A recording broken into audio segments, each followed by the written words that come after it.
Saludos, gracias y paz para todos quienes están en este momento, pues mirando este video.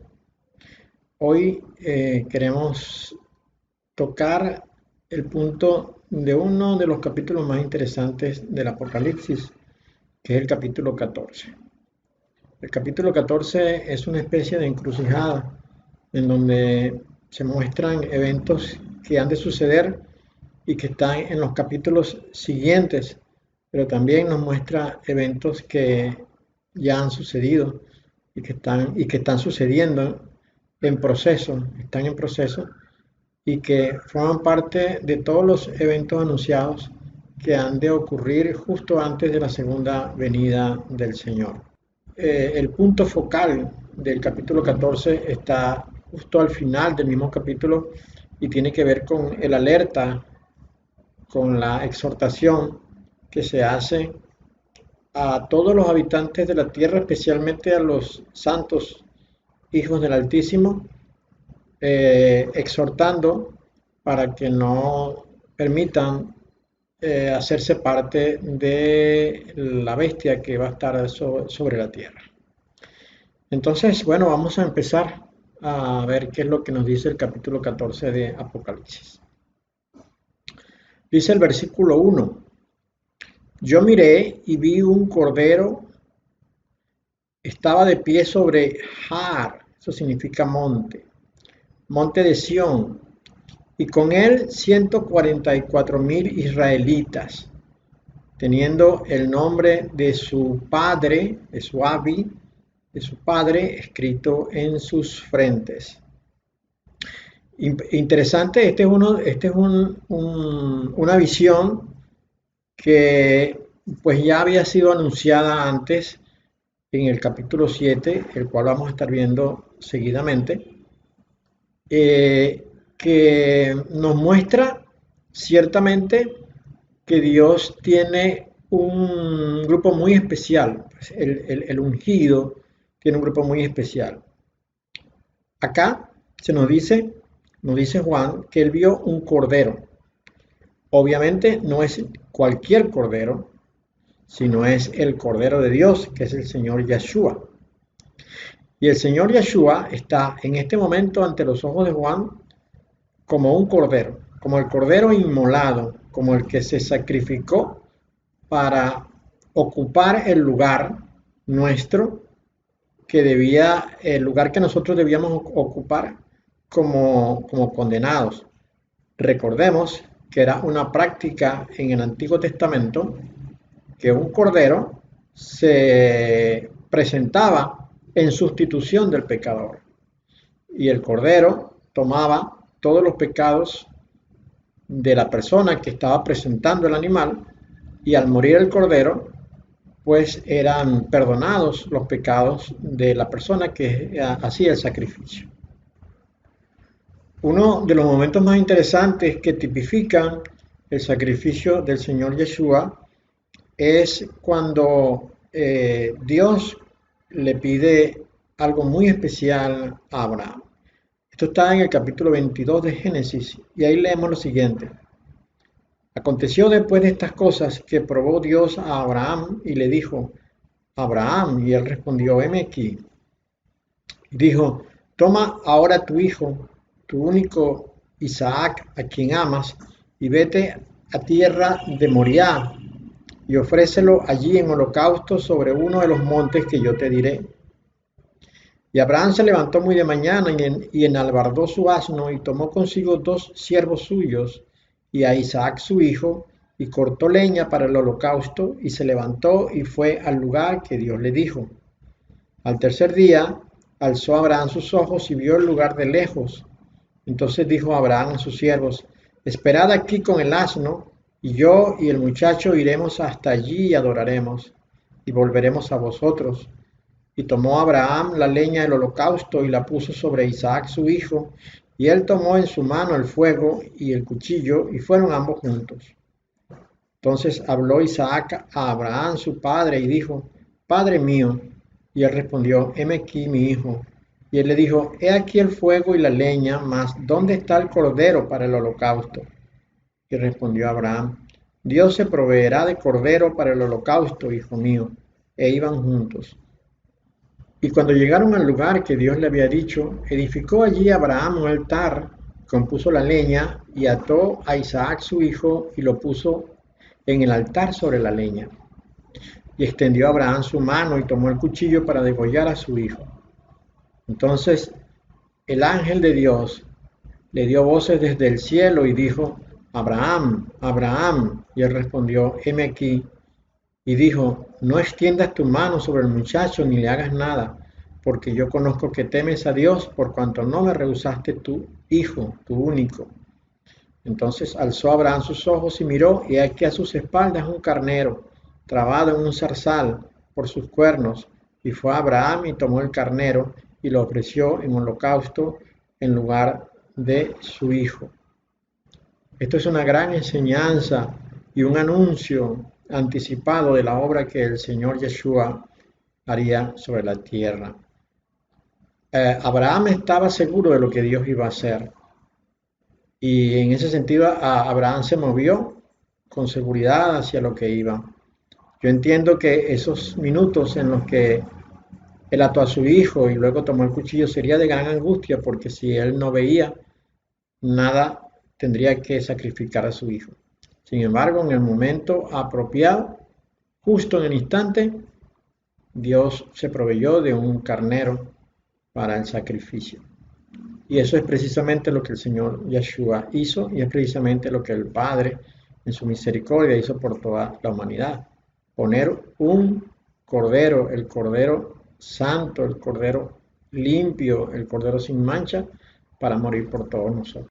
En consecuencia, dada la obra majestuosa, imponente y de un gran peso legal desde el punto de vista de las leyes de los cielos, que consiguió el ungido Yeshua al ponerse a sí mismo como cordero, esto hizo que Dios mismo le mostrara en el monte, tal y como lo hizo, como un cordero. Sin duda alguna que la obra del Señor es gloriosa. Y si no, veamos este hecho extraordinario. El capítulo 5 de Apocalipsis nos relata el momento en que es hallado a alguien digno de tomar el libro, el rollo de la mano del Padre para abrirlo. Juan está viendo esto y él lo testifica de esta manera. Y vi en la mano derecha del que estaba sentado en el trono un libro escrito de dentro y de fuera, sellado con 7 sellos, y vi un fuerte ángel predicando en alta voz: ¿quién es digno de abrir el libro y de desatar sus sellos? Y ninguno podía, ni en el cielo, ni en la tierra, ni debajo de la tierra, abrir el libro ni mirarlo. Y uno de los ancianos me dice: no llores, he aquí el león de la tribu de Judá, la raíz de David, que ha vencido para abrir el libro y desatar sus 7 sellos. Y miré, y aquí en medio del trono y de los 4 animales, o de los 4 seres vivientes, y en medio de los ancianos estaba un cordero como inmolado, que tenía 7 cuernos y 7 ojos, que son los 7 espíritus de Dios enviados en toda la tierra. Y él vino y tomó el libro de la mano derecha de aquel que estaba sentado en el trono. Y cuando hubo tomado el libro, los 4 animales, los 24 ancianos, se postraron delante del cordero, teniendo cada uno arpas y copas de oro llenas de perfumes, que son las oraciones de los santos, y cantaban un nuevo cántico diciendo: digno eres de tomar el libro y de abrir sus sellos, porque tú fuiste inmolado y nos has redimido para Dios con tu sangre, de todo linaje y lengua y pueblo y nación. Sin duda alguna que la obra majestuosa y gloriosa de el ungido Yeshua se justifica como la obra del Cordero, porque debemos recordar el pasaje aquel cuando Juan el Bautista ve que el Señor viene hacia él y entonces él le dice a los que están con él congregados, le dice: he aquí el Cordero de Dios que quita el pecado del mundo. Este es del que dije, tras mí viene un varón, el cual es antes de mí, porque era primero que yo. Juan está testificando quién es el ungido Yeshua y lo presenta anticipadamente como el Cordero de Dios que quita el pecado del mundo. Entonces el Señor Yeshua tiene todo el derecho legal en los cielos y en la tierra de presentarse delante de Dios como el Cordero. Junto con él están 144,000 judíos israelitas, hombres israelitas, que dice el verso 1, que tienen el nombre de su padre escrito en sus frentes. De esto ya nos había hablado el capítulo 7 de Apocalipsis. Acá nos dicen las sagradas escrituras: después de esto vi 4 malachim, 4 ángeles, en pie en los 4 ángulos de la tierra, sujetando los 4 vientos, para que no soplara viento sobre la tierra, ni sobre el mar, ni sobre ningún árbol. Vi otro malach viniendo desde el este con un sello del Elohim viviente, y le gritó a los 4 malachim, a los que se les había dado poder para dañar la tierra y el mar: no dañen la tierra, ni el mar, ni los árboles, hasta que hayamos sellado los siervos de nuestro Elohim en sus frentes. Yo oí cuántos eran el número de los sellados: 144,000, de todas las tribus de los hijos de Israel. De la tribu de Judá fueron sellados 12,000, de la tribu de Rubén 12,000, de la tribu de Gad 12,000, de la tribu de Aser 12,000, de la tribu de Neftalí 12,000, de la tribu de Manasés 12,000, de la tribu de Simón 12,000, de la tribu de Leví 12,000, de la tribu de Isahar 12,000, de la tribu de Zebulón 12,000, de la tribu de Yosef 12,000 y de la tribu de Benjamín 12,000. 12,000 por 12, 144,000. 144,000 sellados de todas las tribus, dice allá, de todas las tribus de los hijos de Israel. Sin embargo, acá no está la tribu de Dan, quizás por la maldición pues que Jacob vio sobre Dan, y que él lo mencionó cuando estaba dando las bendiciones a sus 12 hijos en el momento en que él estaba ya cerca de su muerte. Bueno, acá nos dice que en este texto se nos dice que los ángeles que están ubicados en los 4 puntos cardinales de la tierra, y entendemos que son 4 ángeles que están allí listos para cuando Dios dé la orden, y esto lo vamos a ver, lo vamos a encontrar, mejor dicho, en el capítulo 9 de Apocalipsis, cuando se les permite a los ángeles que están en las 4 esquinas de la tierra desatar toda la obra que Dios tiene prevista. Bueno, en este momento se les dice a ellos que no deben permitir que suceda nada en la tierra hasta tanto sean sellados los 144,000. Esto es muy interesante. Le gritó a los 4 malachim, a los que se les había dado poder para dañar la tierra y el mar: no dañen la tierra, ni el mar, ni los árboles, hasta que hayamos sellado los siervos de nuestro Elohim en sus frentes. Leemos acá en el capítulo 9 del Apocalipsis, versículo 14, que dice: diciendo al 6º ángel que tenía la trompeta: desata los 4 ángeles que están atados en el gran río Éufrates. Y fueron desatados los 4 ángeles que estaban aparejados para hora y día y mes y año, para matar la tercera parte de los hombres. Y el número del ejército de los de a caballo era 200 millones, y yo oí el número de ellos. 4 ángeles, acá se nos dice que están sobre el gran río Éufrates. pero esto probablemente sean los mismos ángeles que menciona el capítulo 7 de Apocalipsis, que son los que están preparados por Dios para desatar algunos eventos sobre la tierra ya cercano al final de todas las cosas. Entonces nos dice el versículo 2 del capítulo 14 de Apocalipsis: y oí una voz del Shamayim del cielo, como la voz de muchas Mayim, de muchas aguas, y como la voz de un gran trueno, y oí la voz de arpistas tocando sus arpas. Qué interesante lo de los arpistas tocando sus arpas, porque cuando leímos el capítulo 5 de Apocalipsis, nos decía también que alrededor del trono estaban los que tocaban arpas. Tal parece que el arpa es un instrumento aprobado por Dios para la celebración. Y dice, cantaban como un shir, un canto renovado, es decir, un canto nuevo, delante del trono y delante de las cuatro bestias, los cuatro animales.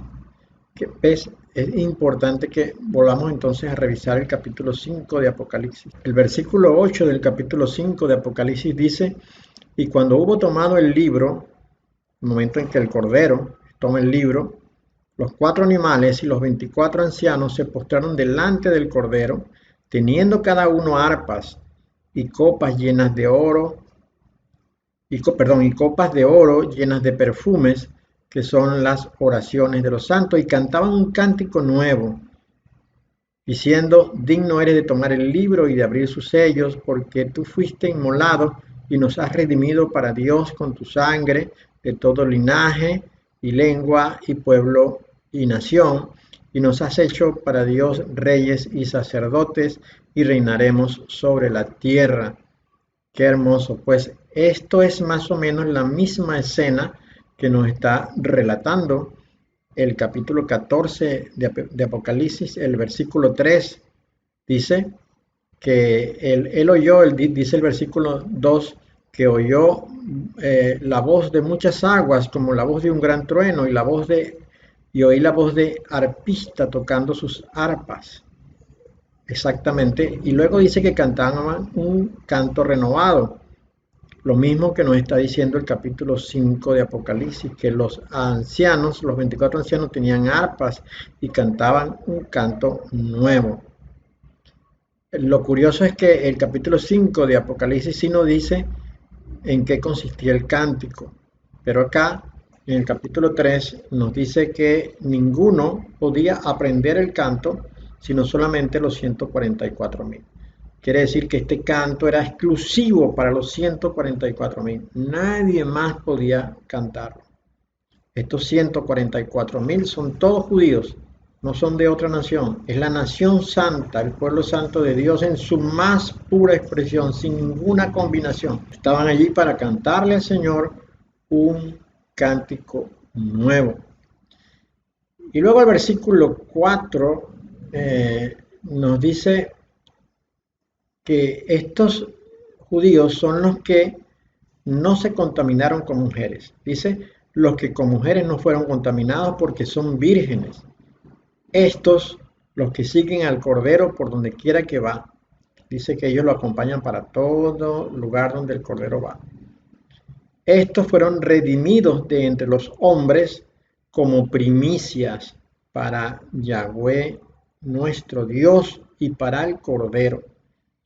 Entonces, no son exclusivamente 144.000 judíos los que se salvarán, los que estarán delante de Dios para siempre, sino que estos 144.000 son primicias. Ahora, no nos dice primicias exactamente de quién, pero podemos entender que si estos 144.000 fueron aprobados por Dios y son primicias, otros judíos también entrarán dentro de la salvación de Dios. Aunque esto no es excluyente, no dice que sea exclusivamente judíos los que van a estar entrando posteriormente. Porque dice que estos son primicias para Dios. Pero ya Isaías nos había anunciado esto. Veamos donde dice Isaías esto. En el capítulo 1 de Isaías, capítulo 1, versículo 9, se nos dice lo siguiente: si Yahweh de los ejércitos no nos hubiese dejado descendencia remanente, habríamos llegado a ser como Sodoma y semejante a Gomorra. O sea que ya Dios sabía anticipadamente que escogería un remanente, es decir, una porción del total. ¿Por qué una porción del total? Porque la mayoría quedaría reprobada por cuanto en la mezcla de las dos generaciones, Dios sabía que en el corazón de ellos no estaría nunca el decidirse por Dios, nunca estaría en ellos el buscar de Dios, nunca estaría en ellos el creer en su Hijo Yeshua. Solamente una porción de la mezcla estaría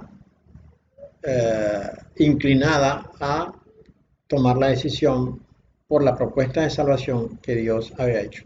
Solo un remanente. En el capítulo 9, de la carta a los Romanos, vamos a encontrar una porción que también nos habla de este tema. Pablo se hace una pregunta y dice: ¿y qué si Dios, queriendo mostrar su ira y hacer notorio su poder, soportó con mucha paciencia los vasos de ira preparados para destrucción? Y para hacer notorias las riquezas de su gloria, las mostró para con los vasos de misericordia que él preparó de antemano para gloria, a los cuales también ha llamado, esto es, a nosotros, no solo de los judíos, sino también de los gentiles. Como también en Oseas dice: llamaré pueblo mío al que no era mi pueblo, y a la no amada, amada. Y en el lugar donde se les dijo: vosotros no sois pueblo mío, allí serán llamados hijos del Dios viviente. También Isaías clama tocante a Israel: si fuera el número de los hijos de Israel como la arena del mar, tan solo el remanente será salvo, porque el Señor ejecutará su sentencia sobre la tierra en justicia y con prontitud. Y el versículo 29 dice: y como antes dijo Isaías, si el Señor de los ejércitos no nos hubiera dejado descendencia, como Sodoma habríamos venido a ser, y a Gomorra seríamos semejantes. Lo mismo que ya habíamos leído anteriormente. Quiere decir que Dios se ha preparado un remanente para salvación. Y ese remanente es del que nos está hablando esta primera porción del capítulo 14 de Apocalipsis. Dice que estos 144,000 varones no se contaminaron con mujeres porque son vírgenes, y fueron redimidos de entre los hombres como primicias para Dios y para su Cordero. Es decir, son los primeros de un grupo más grande que el Señor se tiene preparado para sí mismo.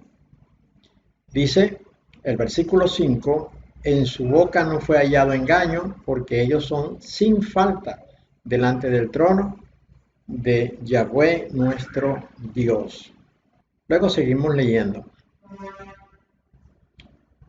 Vi a otro Malach, ángel celestial, volar en medio del Shamayim, es decir, del cielo, teniendo las buenas noticias, el Evangelio eterno, para proclamar a los que moran en la Olam, es decir, en el mundo, y a toda nación, tribu y lengua y pueblo, diciendo a gran voz: tengan temor de Yahweh nuestro Dios y denle gloria, porque la hora de su juicio ha llegado, y adoren al que hizo el cielo, el mundo, el mar y las fuentes de las aguas. Esta es otra porción interesante.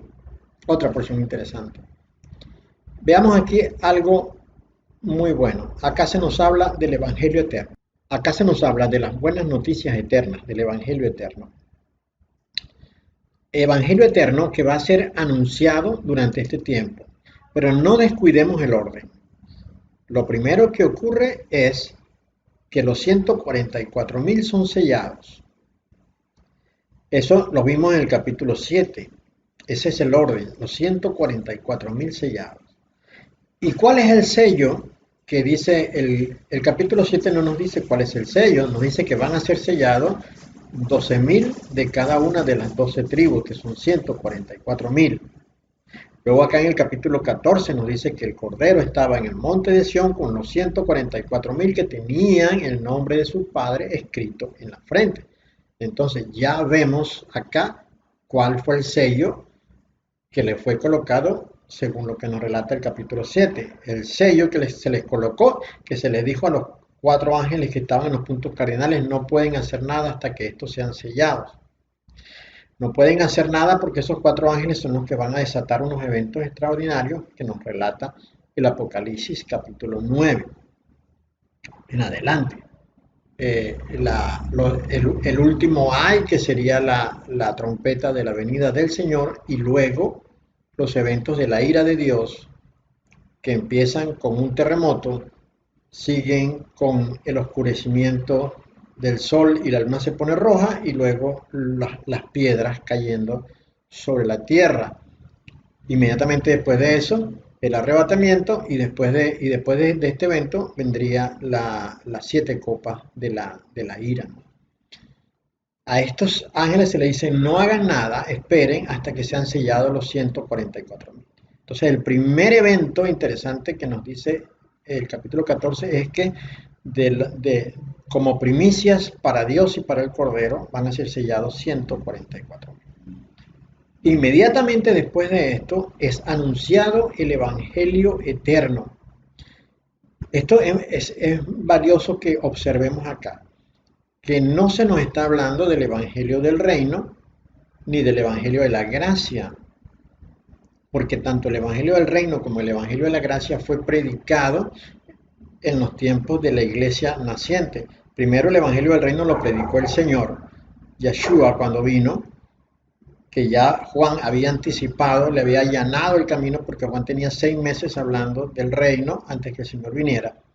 Inmediatamente que el Señor muere y se va a los cielos resucitado, comienza Pablo a predicar el Evangelio, también del reino, pero haciendo énfasis en la gracia de Dios hacia los gentiles, porque su ministerio era hacia los gentiles. Entonces, es en este momento cuando nosotros podemos observar lo que nos dice el versículo 6, que dice que fue anunciado el Evangelio eterno, pero el Evangelio eterno es anunciado posterior al sello de los 144.000. Entonces, si nos ubicamos en el orden del Cairo que se nos está hablando acá, este Evangelio eterno no es estrictamente el Evangelio del reino ni es el Evangelio de la gracia. Lo que sucede es que el Evangelio eterno es mucho más amplio que el Evangelio del reino y que el Evangelio de la gracia.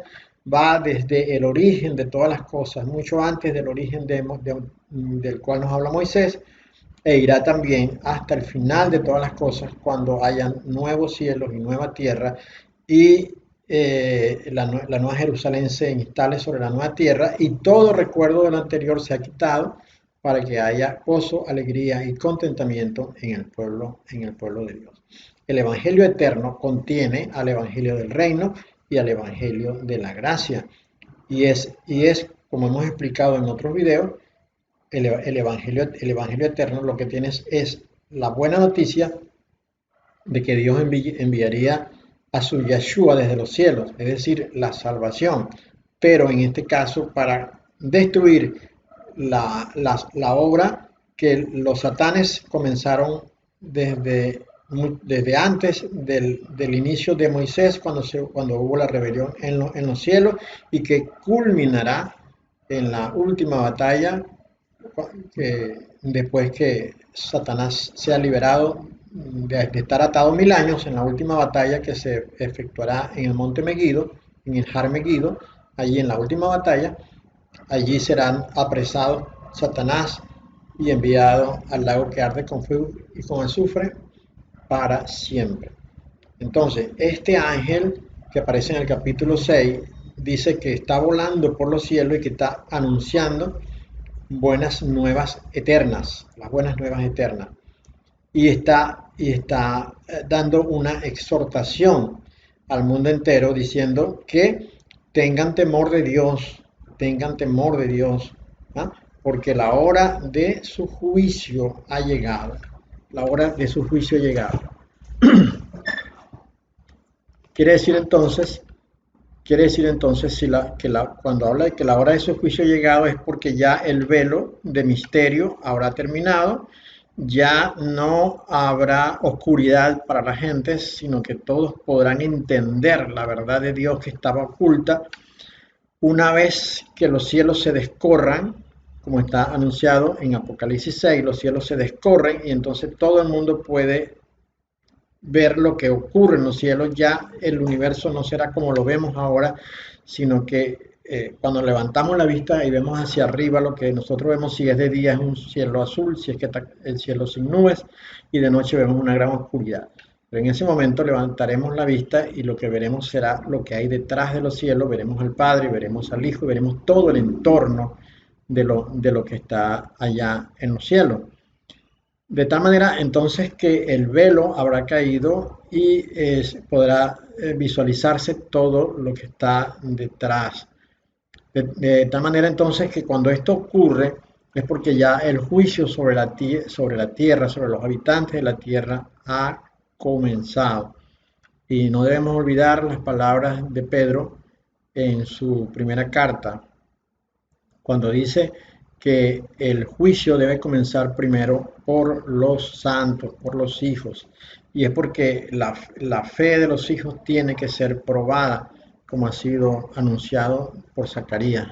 La fe y por el mismo Pedro. La fe tiene que ser, la fe dice que es más valiosa que el oro mismo, debe ser probada, debe ser pasada por fuego. Y en los días del juicio que vendrá sobre la tierra, la iglesia del Señor, los santos del Señor estarán sobre la tierra desde el comienzo de todas las cosas que es en la semana 70 y llegará hasta la caída de las piedras, de los meteoritos que vendrán sobre la tierra y destruirán la tierra, como ha sido anunciado en Isaías 24. En ese momento, cuando justo antes de comenzar las 7 copas de la ira, cuando el Señor levanta a los suyos y se los lleva a los cielos para estar allá. Entonces los santos van a ser probados. Yo le digo a usted una cosa con toda honestidad. Los muertos en Cristo, desde siempre, aún los que estaban abajo en el lugar de los muertos cuando el Señor bajó a predicar, todos ellos resucitarán, como ha sido anunciado en la primera carta a los tesalonicenses. Todos resucitarán, dice resucitarán primero. Ellos van a resucitar primero porque ellos tienen que estar vivos durante la gran tribulación para poder ser parte de la gran tribulación, para poder tener la posibilidad de acceder al trono de la gracia, según nos dice el capítulo 7 de Apocalipsis. Veamos esto un momento. Como ya leímos hace un instante, en la primera parte del capítulo 7 de Apocalipsis nos muestra los 144.000 sellados. Esto va desde el versículo 1 al versículo 8. Pero en el versículo 9 en adelante, veamos. Después de esto miré y allí ante mí había una gran multitud, demasiado grande para nadie contar, de toda nación, tribu, pueblo y lengua. Estaban sentados delante del trono y delante del Cordero, vestidos en ropas blancas y sujetando ramas de palma en sus manos, y gritaron: Victoria a nuestro Elohim que se sienta en el trono, y al Cordero. Todos los malajín estaban en pie alrededor del trono, los ancianos y los 4 seres vivientes. Ellos cayeron postrados, rostro en tierra, delante del trono, y adoraron a Yahweh diciendo: Amén. Alabanza y gloria, sabiduría y gracia, honor y poder y fortaleza pertenecen a nuestro Elohim por siempre y para siempre. Amén. Luego dice el verso 13, uno de los ancianos me preguntó, estas personas vestidas de ropa blanca, ¿quiénes son y de dónde han venido? Yo le respondí, Señor, tú lo sabes. Entonces él me dijo, estos son los que han venido de la gran tribulación.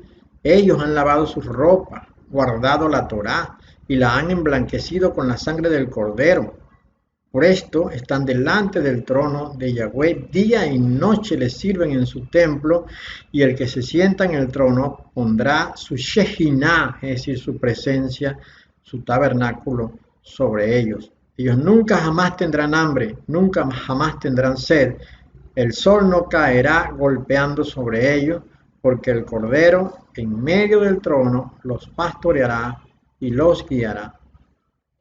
Entonces, veamos, la primera porción del capítulo 7 son los 144,000 y la segunda porción del capítulo 7 son los que han salido de la gran tribulación y están delante de la presencia de Dios y estarán allí por siempre, porque Dios extendió su tabernáculo sobre ellos. Esto quiere decir que les dio habitación para que ellos moren con Él eternamente.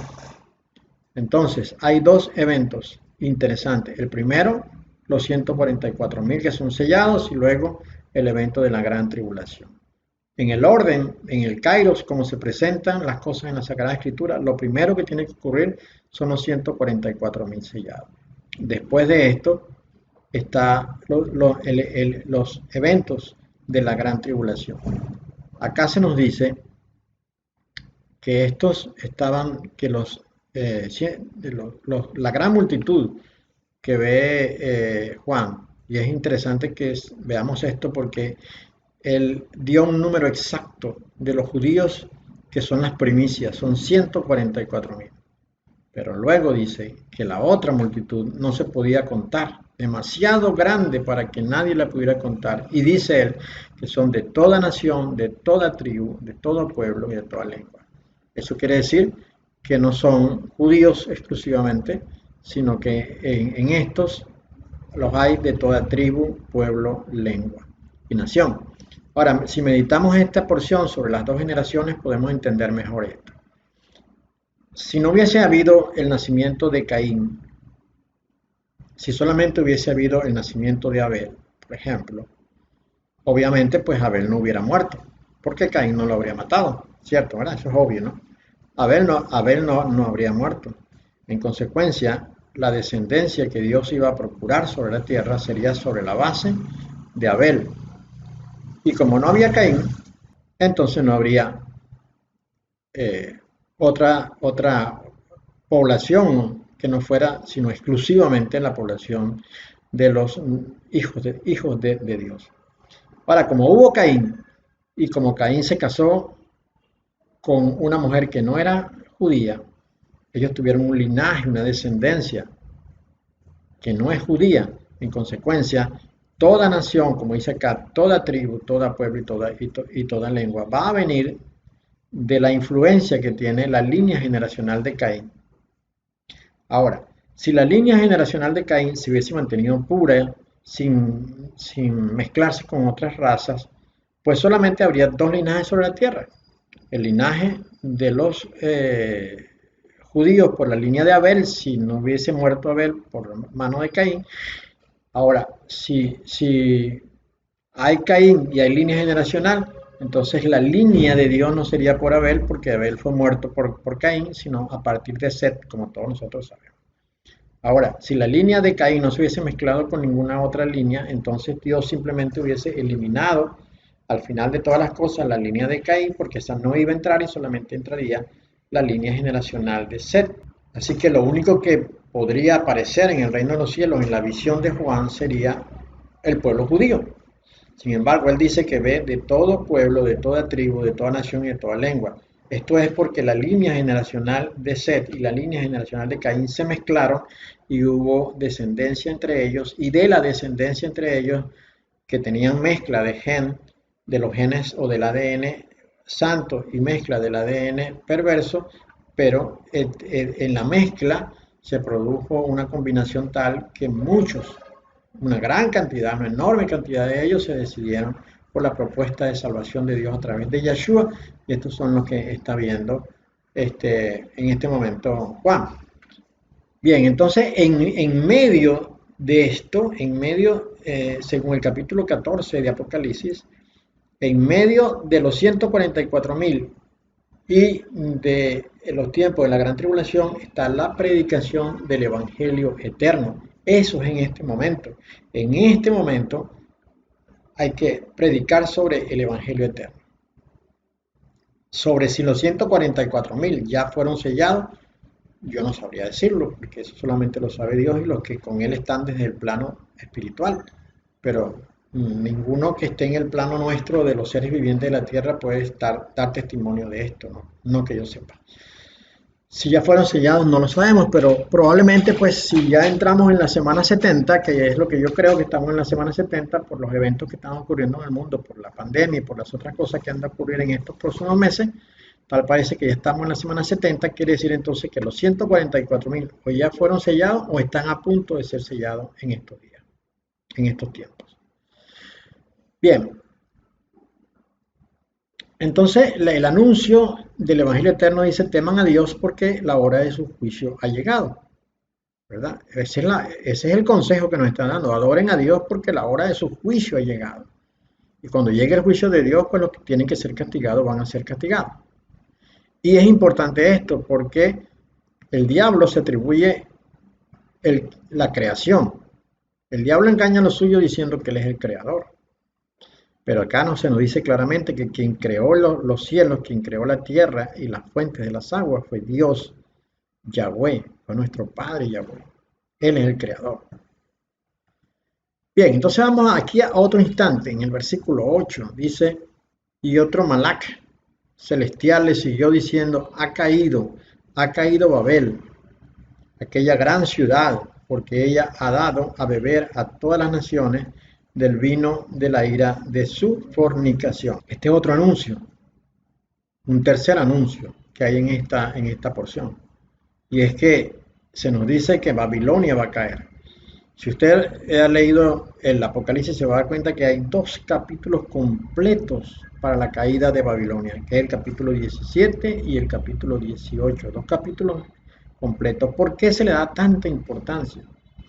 Porque Babilonia ha sido el instrumento de Satanás sobre la tierra para introducir toda la estrategia de guerra de los satanes contra Dios a través de la hechicería, la brujería, la superchería y todas estas cosas que son propias del infierno y del corazón del diablo. Todas estas cosas fueron introducidas a partir de Nimrod, que aparece en las Sagradas Escrituras, a través de Nimrod, fundador de ciudades, que luego sirvieron de instrumento para Satanás de introducir en la tierra todas estas cosas perversas delante de Dios. Bien, vamos a entrar entonces a la última porción de este capítulo 14 que reviste especial interés. Dice, el tercer Malach celestial lo siguió diciendo en alta voz, si alguno adora a la bestia y a su imagen y toma la marca en su frente o en su mano, él mismo beberá del vino de la ira de Yahweh nuestro Dios, que está echado sin mezcla en su copa de indignación, y será atormentado con fuego y azufre delante de los Kadosh Malachim, es decir, los santos ángeles, y en presencia del Cordero. El humo de su tormento asciende arriba Leolam Baed, es decir, para siempre, y ellos no tienen reposo de día ni de noche, los que adoran a la bestia y a su imagen y a cualquiera que recibe la marca de su nombre. Aquí está la resistencia de los santos. Aquí están los que shomer, los que observan los mandamientos de Yahweh nuestro Dios y la fe de Yeshua el ungido. Oí una voz del Shamayín de los cielos que me decía, escribe, bienaventurados o benditos son los muertos que de aquí en adelante mueren en Yahweh nuestro Elohim. Sí, dice la Ruach, el Espíritu Santo, que descansan de sus labores y sus trabajos los siguen. Bien, vamos a parar aquí para analizar esta porción que acabamos de describir. Dice que un tercer ángel siguió a los otros 2 haciendo anuncios. Y entonces, lo primero que nos dice este ángel es que si hay alguna persona que adora a la bestia, es decir, a la asociación, al acuerdo entre los hombres poderosos de la tierra, esa es la bestia, un acuerdo entre los hombres poderosos de la tierra, entre las naciones más poderosas del mundo, como los Estados Unidos, Reino Unido, Rusia, Inglaterra, Francia, Italia, Japón, Canadá, los hombres que representan estas naciones. Este acuerdo, que también comprende a reyes y que sin duda alguna la Iglesia Católica va a la cabeza de ellos, este acuerdo es lo que se conoce como la bestia. Y estos gobiernan la tierra en este momento, aunque nadie lo sabe porque han sido muy astutos para esconderse, pero estos gobiernan la tierra y son los que han decidido la suerte del mundo en los próximos meses. Ellos son los que han enviado el virus que en este momento está eh, asesinando a muchas personas, pero es que además del virus los que asesinan a veces son los mismos ejecutores del gobierno, de este gobierno escondido bajo las sombras del anonimato. Entonces, si alguno adora a la bestia y a su imagen y toma la marca en su frente o en su mano, él mismo beberá del vino de la ira de nuestro Dios. Quiero decir que la bestia, como ya dije, son este acuerdo de gobernantes, de hombres poderosos, de naciones poderosas en el mundo. A ellos se les conoce como Illuminatis. Están formados por los hijos de Caín y son en su totalidad enemigos de Dios y adoradores del diablo. Ellos están en este momento con toda la intención de destruir más de 5.000 millones de personas, de asesinarlos, porque ellos pretenden quedarse solamente con su propia descendencia y gobernar el mundo con los suyos, con los que vienen de Caín. Obviamente el objetivo de ellos es destruir a los hijos de Dios, primeramente los que descienden de Israel y luego a todos los que por medio de la fe han entrado en la salvación y en la gracia que Dios ha propuesto. Entonces, adorar a la bestia, como nos dice el versículo 9, significa pues estar de acuerdo con lo que esta asociación de gobernantes quiere hacer sobre la tierra. Ahora, dice, si adora también a su imagen. La imagen, sin ninguna duda para mí, es la figura de Baphomet, que es la representación de Satanás de una manera visible. Y además de eso, dice el versículo 9, que si toma la marca en su frente o en su mano, la marca es esta que usted está viendo ahora, es un triángulo que será colocado en la mano derecha o en la frente a todos aquellos que adoran a la bestia. Es por eso que los 144.000 son sellados en su frente con el nombre del Padre, con el nombre del Padre del Hijo, ¿no? El nombre de Dios, son sellados allí porque le pertenecen a Dios. Pero igualmente, todos aquellos que por medio de la fe en Yeshua deciden por la oferta de salvación de Dios a través de su Hijo y respetan sus mandamientos, dice la palabra de Dios que el Espíritu Santo ha venido a morar en su corazón. Estos han sido sellados con el Espíritu Santo de la promesa y también son de Dios. Ahora, miremos esta advertencia. Todos los que adoran a la bestia o a su imagen, todos los que se dejan marcar en su frente o en su mano, beberán del vino de la ira de Dios. Dice que está echado sin mezcla en su copa de indignación. O sea, el vino no tiene ninguna el vino de su ira no tiene ninguna adulteración. No está adulterado, no tiene agua. No se le ha echado agua. No está mezclado. Así que el vino será, el vino de la ira será ejecutado, será derramado en su carácter más puro, considerando todos sus elementos que Dios ha dispuesto para ello. En consecuencia, dice el versículo 10, todos los que adoran a la bestia, a su imagen, o se dejen marcar, serán atormentados con fuego y azufre delante de los santos ángeles. Ya vimos en algunos videos anteriores cómo al lago que arde con fuego y con azufre será echada la bestia y todos los que no están escritos en el libro de la vida. No están escritos en el libro de la vida todos los que son descendientes de Caín.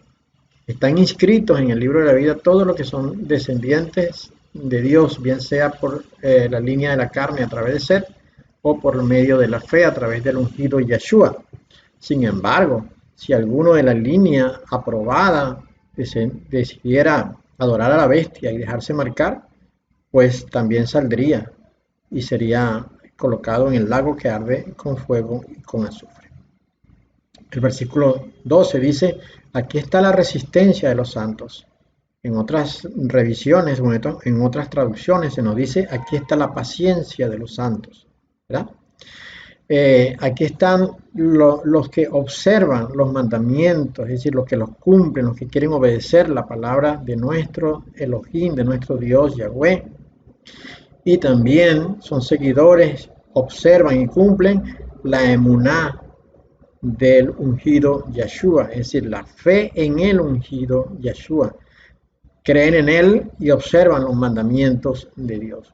Lo que nos quiere decir el versículo 12, que en esos tiempos terribles que ya están por suceder, cuando se desate la maldad en el mundo, cuando no haya alimentos, sino que la única manera de comprar alimentos sea teniendo la marca, los hijos de Dios, si quieren ver días mejores, si quieren vivir en la eternidad del Padre y no en la eternidad del infierno, deben tener paciencia para aguantar lo que ha de venir sobre la tierra y nunca blasfemar ni negar el nombre de Dios. Eso es lo que nos está diciendo esto. Luego, como consecuencia de esto, el versículo 13 dice que son bienaventurados, que son benditos todos los que han muerto durante estos días sin aceptar la marca, sin aceptar el nombre, sin adorar a la bestia. Son benditos, porque dice que esta decisión de serle fiel a Dios y obedecerle, van con ellos para siempre, se identifican con ellos. Por eso Pedro dijo que era necesario que nuestra fe, que era más preciosa que el oro, fuera probada. Por eso Zacarías capítulo 13 dice que los santos, los que queden sobre la tierra, serán probados como se prueba el oro, porque solamente serán recibidos en los cielos los que logren pasar la prueba y en paciencia aguanten. Por eso, amado hermano, no se deje confundir cuando le dicen que los santos no pasarán por la gran tribulación. Los santos pasaremos por la gran tribulación, pero no solamente los que estemos vivos, sino los que en ese momento sean resucitados, porque todos resucitarán para pasar por la gran tribulación, excepto aquellos que pasaron por la primera tribulación, la tribulación de los primeros 400 años, cuando la iglesia fue fundada. Eso, entiendo yo, no tendrán que pasar por esta segunda tribulación, porque ya ellos superaron aquella prueba. Ahora, ¿quiénes pasarán? Los que después de que Constantino decidió introducir a la iglesia naciente como la iglesia verdadera, todos los que murieron a partir de ese momento hasta ahora, todos resucitarán para pasar por la prueba de la gran tribulación. Así que si usted es cristiano, no se deje engañar, no piense que Dios va a aprobar lo que usted va a hacer de firmar, de dejarse sellar, de dejarse marcar, que Dios lo va a aprobar porque sabe que usted tiene hambre, que sus hijos tienen hambre. Dios espera de nosotros total y absoluta fidelidad. No se deje engañar, no se deje engañar por los cuentos de la falsa iglesia, la iglesia evangélica que dice que los santos no participarán de la gran tribulación. Usted busque lo que dice las Sagradas Escrituras. Las Sagradas Escrituras son verdaderas y las Sagradas Escrituras dan testimonio de que la iglesia sí pasará por la gran tribulación. Bien, aquí terminamos esta porción, pero sigue un poco más. El verso 14 dice, miré y he aquí una nube blanca, y sobre la nube uno sentado semejante al Ben-Hadam, hijo del hombre, que tenía en su cabeza una corona de oro y en su mano una hoz aguda. De nuevo estamos viendo el orden cronológico o el orden cairo de Dios en este versículo 14. Primeramente viene la presencia de los 144,000 acompañando al Cordero en el monte de Sión. Luego viene la predicación del Evangelio eterno. Seguidamente a eso está el anuncio de la caída de Babilonia. Posteriormente viene el tiempo de la gran tribulación. Y al final nos queda esta porción que estudiaremos ahora. Otro Malach celestial salió del templo, clamando con alta voz al que estaba sentado sobre la nube: mete tu voz y ciega, porque la hora de cegar te ha llegado, porque la mies del mundo está madura. La mies acá se refiere a los santos, a los hijos de Dios, a los aprobados. ¿Cuándo está la mies madura? Después de la gran tribulación que nos hablaron los versículos anteriores.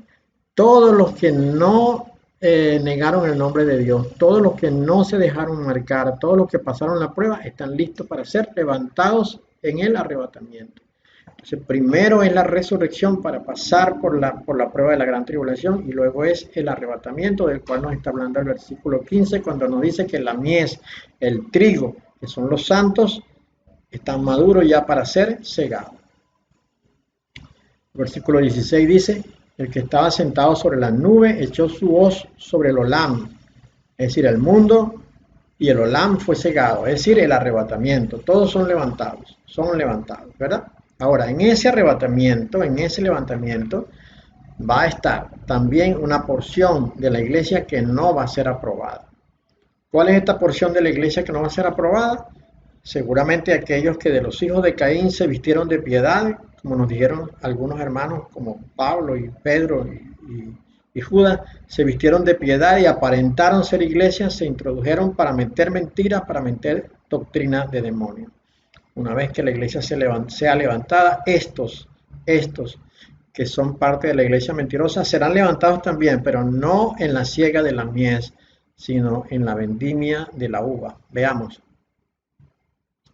El verso 17 dice: salió otro Malach del templo que está en el cielo, teniendo también una hoz aguda. Otro Malach celestial salió del templo, el cual tenía poder sobre el fuego. Este es el que tiene autoridad sobre el infierno. Y clamó con gran voz al que tenía la hoz aguda, diciendo: mete tu hoz aguda y vendimia los racimos del olam, porque están maduras sus uvas. Eso quiere decir que ya todos aquellos desaprobados son conocidos, van a ser resucitados, sí, pero para condenación. El Malach celestial echó su hoz aguda en el olam, vendimió la viña del olam y la envió al gran lagar de la ira de gran lagar de la ira de Yahweh nuestro Dios. Y el lagar fue pisado fuera de la ciudad, y del lagar salió dam, es decir, sangre, hasta los frenos de los caballos por 1600 estadios. Es decir, la cantidad de ellos que han de ser considerados no aprobados, que serán echados en el gran lagar de la ira de Dios. Esto es, por ejemplo, Mateo 25, el gran juicio de las naciones, donde unos serán puestos a la derecha, es decir, esos son los que son la mies, esos son los que son el trigo, esos son los aprobados, y otros serán puestos a la izquierda, es decir, estos son los desaprobados, que van al fuego y a la condenación eterna. Como podemos ver, este capítulo 14 de Apocalipsis es un resumen de todo lo que está pronto a suceder, algunos eventos, digamos, cruciales en la historia de el plan de Dios de salvación. Bien, con esto creo que terminamos este capítulo. Le damos las gracias por haber mirado el video hasta el final. Dios le bendiga.